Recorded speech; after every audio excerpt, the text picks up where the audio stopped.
جادوگر جن کو قاضی کے اس جن کی ہمت نہ ہوئی کہ دست درازی کرے، گلے پہ ہاتھ ڈالے، اور ہوا پھر یہ کہ وہ واپس گیا جادوگر کا ہی طرح جا کے اس نے گھونٹ دیا، وہ جو اسی جادوگر کی تھی، اور اللہ نے کرام ان کے کان تک پہنچا دیا۔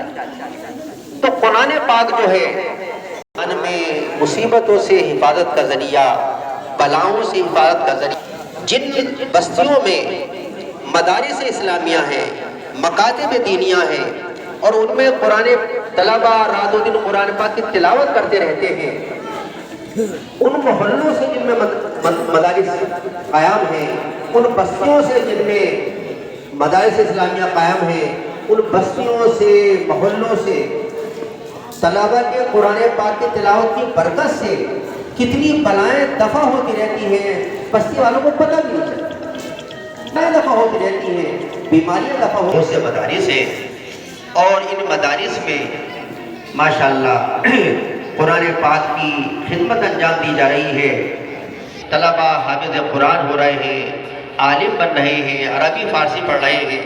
ماشاءاللہ اس مدرسے میں بھی یہ 3 طلبہ حافظ قرآن ہوئے جن کی دستار بندی ہوئی۔ ان طلبہ کے لیے تو حافظ قرآن ہونا سعادت کی چیز ہے ہی، ان کے ماں باپ کے لیے بھی، خاندان والوں کے لیے بھی، مدرسے کی کمیٹی والوں کے لیے بھی، معاونین کے لیے بھی، اور شہر والوں کے لیے بھی، سب کے لیے سعادت کی چیز ہے۔ اللہ تعالیٰ اپنے فضل سے، اپنے کرم سے ان طلبہ کو عزت کا ذریعہ بنائے، آخرت میں ہمارے لیے بخشش کا ذریعہ بنائے۔ الحمدللہ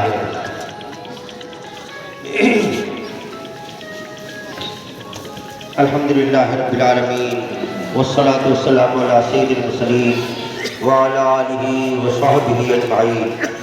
ربنا آتنا فی الدنیا حسنۃ وفی الآخرۃ حسنہ وقنا عذاب النار۔ اے اللہ ہمارے گناہوں کو معاف فرما، ہمیشہ کے لیے ایمان کامل نصیب فرما، اچھے اعمال، اچھے اخلاق کی دولت نصیب فرما۔ اے اللہ ہمارے جلسے کو قبول فرما، اس جلسے کو اپنی رضا اور خوشنودی کا ذریعہ بنا، ہم سب کی ہدایت اور اصلاح کا ذریعہ بنا۔ اے اللہ ہم سب کو اپنے محبوب بندوں میں شامل فرما، اپنے مقبول بندوں میں شامل فرما، اپنے مقرب بندوں میں شامل فرما، اولیاء کاملین میں شامل فرما، مخلصین بندوں میں شامل فرما۔ تمام مدارس اسلامیہ کی حفاظت، رات چوک ترقی نصیب فرما۔